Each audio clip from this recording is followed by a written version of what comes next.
Salut tout le monde! On se retrouve aujourd'hui pour un nouveau book haul. Ça fait déjà pas longtemps que je vous en ai fait un. Cette fois-ci, c'est un book haul un peu spécial. Je vous présente ce que j'ai acheté à la librairie usagée Lire et relire quand je suis allée la semaine dernière. En gros, j'ai pas vraiment acheté rien. Dans le fond, j'ai l'habitude de rapporter des livres à cet endroit-là et je reçois des crédits en échange des livres que je rapporte. Donc, ça se prend bien. Et puis, ben voilà, j'ai tout pris ces livres-là avec les crédits que j'avais. Il me reste encore des crédits. On dirait que je vais jamais comme les dépenser au complet. Bref, donc voilà tous les livres que j'ai achetés là-bas. En fait, je les ai achetés avec mes crédits en magasin, donc j'ai rien dépensé en tant que tel pour ces livres-là, donc je suis quand même bien contente. Je fais toujours des belles trouvailles à cet endroit-là, j'adore y aller, donc je vous présente ça tout de suite. Donc je vais commencer par vous présenter les formats poches que j'ai achetés. Le premier que j'ai acheté, c'est Dans l'ombre du monstre de Karen Rose. C'est une autrice que je veux vraiment découvrir. J'ai déjà deux autres romans que j'avais achetés au même endroit de cette autrice dans ma page. Et ben celui-là, j'en ai entendu vraiment beaucoup de bien, donc c'est vraiment pour ça que je l'ai pris. Il me tente trop. Apparemment, c'est des thrillers avec un petit peu de romance dedans, donc j'ai très hâte de découvrir ça. Ensuite, j'ai pris Les élus de Steve Sandberg, qui est un roman qui se déroule durant la Seconde Guerre mondiale. En gros, j'ai vu des avis vraiment positifs sur cet auteur-là, sur ce roman-là en particulier, puis quand je l'ai vu, j'ai sauté dessus. Vraiment, j'ai trop envie de le lire. Ça se passe dans un hôpital à Vienne en 1941, un hôpital qui a été transformé par les nazis dans un centre pour jeunes délinquants ou jeunes handicapés. Ça va être sous forme un peu d'échange de voix entre les personnages, donc plusieurs personnages qui vont raconter l'histoire dans ce roman-là. On va rencontrer trois garçons dans cet hôpital-là qui vont essayer d'éradiquer l'horreur qui se trouve dans l'hôpital à cause de ce qui a été établi par les nazis. Donc voilà, ça me plaît trop. J'ai vraiment hâte de découvrir. J'espère que ça va être un roman qui va être touchant. Ensuite, je me suis pris Sur tension de Olivier Norek. Olivier Norek qui est un auteur de romans policiers que j'aime vraiment beaucoup. J'aime vraiment pas lire du policier. C'est un des genres que je lis pratiquement pas. J'aime pas ça.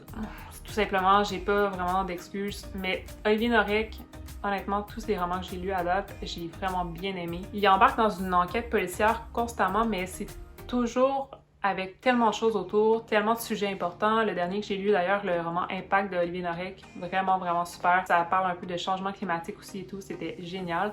Donc, je voulais découvrir d'autres romans qu'il avait publiés un peu plus tôt dans sa carrière. Et ben celui-là en fait partie. De ce que j'ai vu, ça serait le troisième tome d'une trilogie, mais je crois qu'ils peuvent se lire indépendamment. Si jamais vous avez lu ces romans-là, dites-moi-le, ça me ferait vraiment plaisir de savoir si je dois absolument lire les deux autres de la saga avant de lire celui-là. Sinon, ben je vais quand même m'informer là, pour être sûre de pas manquer quelque chose, mais il me faisait vraiment envie celui-là et j'ai entendu vraiment du bien de ce livre-là. Ensuite, j'ai pris le roman Genesis de Bernard Beckett. C'est publié chez Paul Fiction. J'aime pas tellement, comme pas mal tout le monde sur Instagram, la petite tranche jaune de Paul Fiction, mais ce roman-là avait l'air vraiment bien, donc je me suis dit pourquoi pas. En plus, c'est un tout petit roman, des fois ça fait juste du bien d'avoir des petits romans dans sa pile à lire. Donc apparemment, ce roman-là, ça serait un thriller futuriste, donc ça m'intéresse.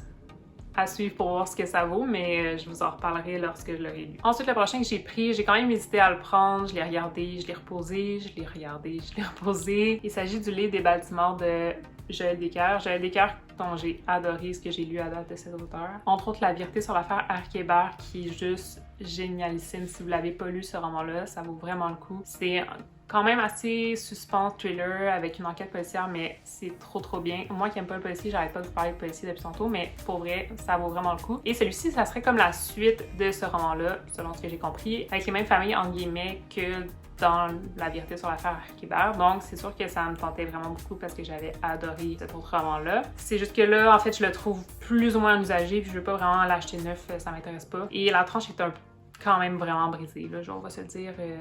Je sais même pas si ça se voit à la caméra, mais elle est vraiment renfoncée et défoncée. Mais la couverture était belle, en dedans tout était propre.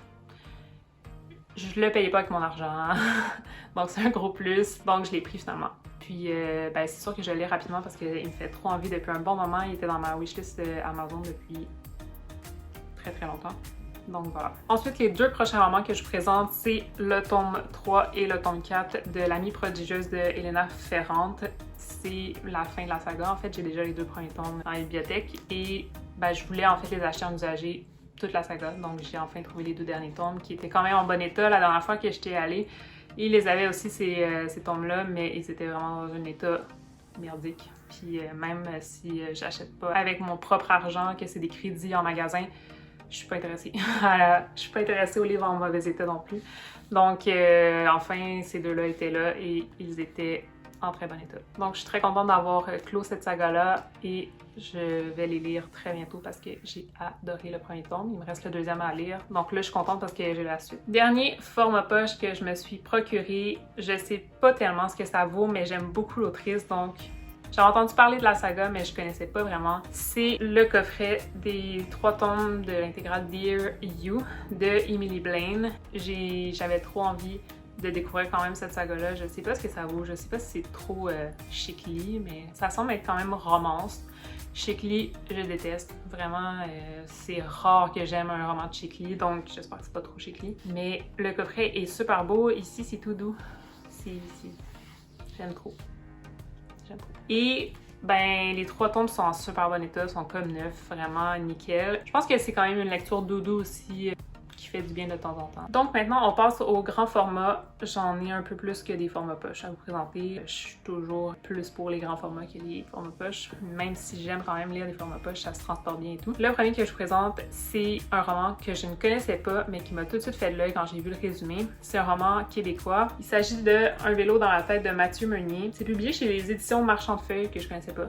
Donc en plus, ça va me faire découvrir un éditeur. Je vous ai parlé du roman N'essuie jamais de larmes sans gants dans ma vidéo précédente. Si vous l'avez pas vu, allez la voir, ma vidéo précédente, je vous parle de ce roman-là, qui est publié chez les éditions Alto, je crois, oui, c'est ça.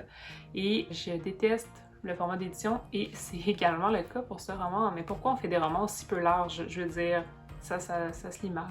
Bref, celui-là a l'air quand même pas trop mal niveau ouverture du livre, là, ça s'ouvre au moins. En gros, c'est un jeune homme qui va prendre son vélo et qui va aller faire un road trip de vélo. Donc son rêve, c'est de descendre la côte ouest à vélo. Donc en gros, c'est la dernière phrase derrière le roman qui m'a accrochée, c'est-à-dire « Un vélo dans la tête montre qu'il est possible pour tous de partir à l'aventure et de vivre comme si notre homme était éternel. » C'est trop bien, j'ai trop envie de... C'est une lecture dont j'ai envie. Vraiment, juste à cause de cette phrase-là, c'est comme partir en voyage pour moi, c'est m'évader complètement. Ce qui est inscrit sur l'auteur derrière le livre, c'est vraiment cocasse quand même. Je veux dire, on rencontre pas des auteurs comme ça tous les jours.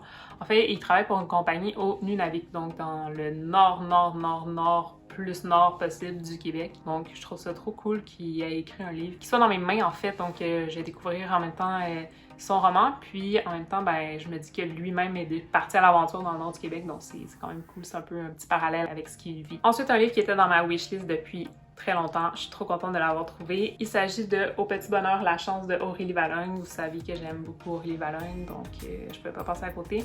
Puis celui-ci particulièrement était dans ma wishlist depuis un bon moment, donc trop contente de l'avoir trouvé. En plus, je trouve tellement qu'ils font printemps ces livres à Aurélie Vallogne, je sais pas pourquoi, mais vraiment avec les fleurs et tout, ça me donne envie de le lire au printemps. Donc je pense que ça sera chaussé très bientôt, surtout que ça fait longtemps que je l'attends ce roman-là. Puis je voulais pas vraiment l'acheter neuf non plus. Donc il y a des livres comme ça qui sont dans la wishlist, mais que je me dis, ben je vais les acheter en usagé un jour quand je vais les trouver. Ce roman-là en faisait partie. Puis il est en super bon état, donc j'ai hâte de découvrir cette histoire. Ensuite, un autre roman que je ne connaissais pas du tout, mais là vraiment le résumé m'a accroché. Vous savez que je suis dans une passe un peu paranormale, trucs effrayants et tout. Et j'ai trouvé un roman que je ne connaissais pas d'un auteur que je connaissais. Donc c'est Le Prince de la Brume de Carlos Ruiz Zafón. C'est un auteur que je connais quand même assez bien. J'ai déjà lu de ses romans et j'ai vraiment beaucoup aimé ce que j'ai lu. Donc je suis contente d'avoir découvert celui-là. Et celui-là, ça tombe en plein dans mes goûts puisqu'on va se retrouver pendant la Deuxième Guerre mondiale en Angleterre. Donc on va suivre l'histoire d'une famille qui va déménager pour fuir la guerre, qui vont s'installer dans un petit village, mais leur foyer semble hanté. Donc juste ça m'a convaincue. Et vraiment, je pense que ça va être dans mes prochaines lectures. J'arrête pas de vous dire ça pour tous les livres, là, mais pour vrai, celui-là, il fait que 200 pages et je pense vraiment que ça va être une de mes prochaines lectures parce qu'il me fait trop envie. J'adore l'auteur, donc je me dis ça peut qu'être bien. Ensuite, 2 livres que je suis hyper contente d'avoir trouvé. Ce sont des romans jeunesse dans la collection Courte échelle noire. C'est mes 2 premiers, puis je pense que je vais vouloir m'en acheter d'autres de cette collection-là, mais ceux-là étaient dans un état nickel, donc je suis très contente. J'ai pris le premier, c'est Baie des corbeaux de Sonia Sarfati et Jared Carnasse. C'est tous des romans un petit peu horrifiques, mais vraiment plus jeunesse, là. Donc c'est pas de la grosse horreur, là, je crois. Mais ils sont vraiment beaux, puis à l'intérieur, là, c'est vraiment tout beau aussi. Donc les chapitres, il y a quand même des petits dessins, il y a des illustrations et tout, donc j'adore la collection. Et le deuxième que j'ai pris, c'est Lac à Delors de François Blais. Puis celui-là, j'en ai vraiment entendu vraiment beaucoup de bien. Quand je l'ai vu, j'étais trop contente. Donc même chose pour ce roman-là, il y a des illustrations dedans. Puis j'ai trop hâte de les lire. Bon, là, vous allez plus me croire si je vous dis que ça risque d'être dans mes prochaines lectures, j'imagine. Mais j'aimerais vraiment. Donc à suivre pour ces deux-là, mais vraiment, je vais venir vous en reparler assez rapidement, je crois. Ensuite, un autre roman québécois. Celui-là, j'ai vraiment hésité, encore une fois, parce que vous savez, les romans québécois, je suis pas fan énormément, mais ces temps-ci, j'en lis plusieurs, puis je commence à m'y faire, je commence à apprécier mes lectures, donc un plus pour moi, je suis très contente de ça. Et en fait, j'ai pris Anna et l'enfant vieillard de Francine Ruel. J'en ai entendu vraiment beaucoup de bien. Je me dis, tout petit, si j'aime pas, ben j'aime pas, puis c'est tout. Mais j'ai vraiment entendu que du bien sur ce roman-là. Apparemment, il est extrêmement touchant. Donc je pense que c'est ça que ça me prend au niveau roman québécois, là, des romans touchants, ça m'aide à accrocher et tout.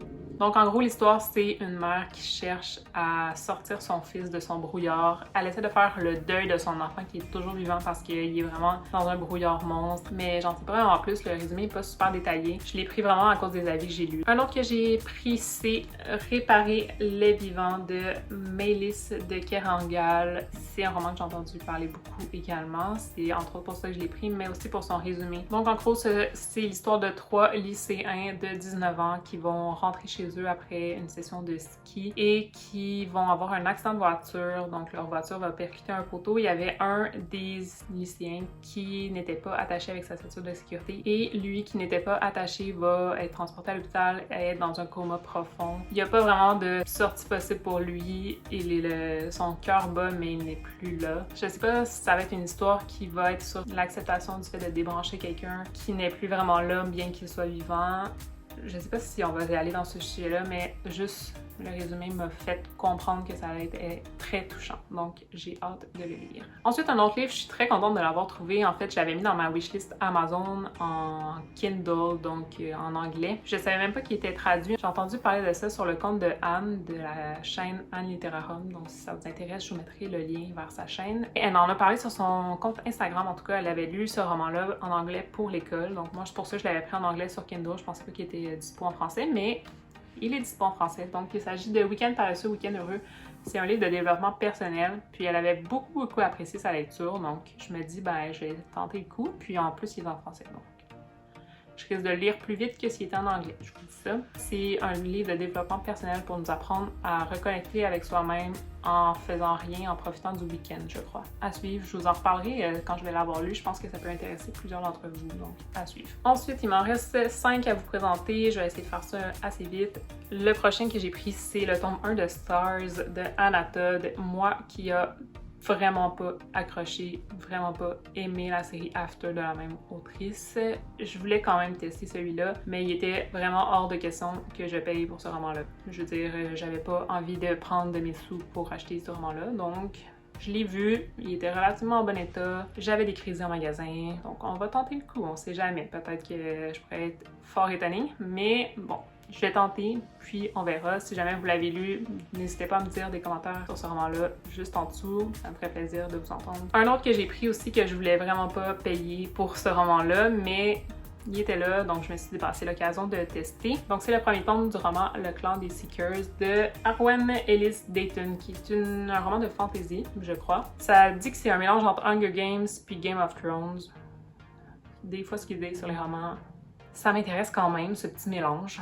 Donc, on va voir. J'ai pas entendu tellement de bons commentaires, donc c'est principalement pour ça que je voulais pas payer pour ce roman-là, mais l'histoire m'intriguait quand même, donc c'est pour ça que je l'ai pris. Je sais pas quand je vais lire celui-là, honnêtement. Il me fait envie sans me faire envie, mais je suis quand même curieuse par rapport à l'histoire, donc c'est pour ça que je vous dis ça. C'est pour ça que je l'ai pris aussi. Donc, j'ai hâte de voir ce que ça va donner, mais je sais que certains l'ont lu. Il y en a quelques-uns qui l'ont aimé, mais j'ai vu plus d'avis négatifs sur ce roman.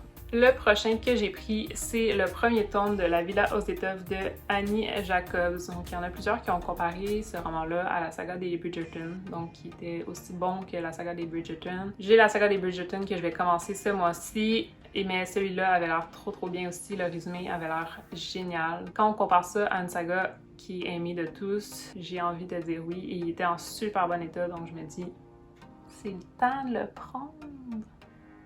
Et voilà, mais c'est quand même une bonne brique, hein, on va se le dire. C'est pas écrit si petit que ça. Je pensais que c'était écrit petit, mais c'était pas écrit si petit que ça. Voilà. Mais si vous l'avez lu, là, dites-moi si ça se compare vraiment aux Bridgerton, si vous avez lu les Bridgerton. Sinon, dites-moi juste si c'était bon. Ça va me satisfaire. Puis ça va me donner envie de le lire. Il en reste que 2. On va s'en sortir. C'est quand même un gros book haul, là. Je vous avoue que je me suis lâchée, là. J'ai pris Girlhood de Kat Clark.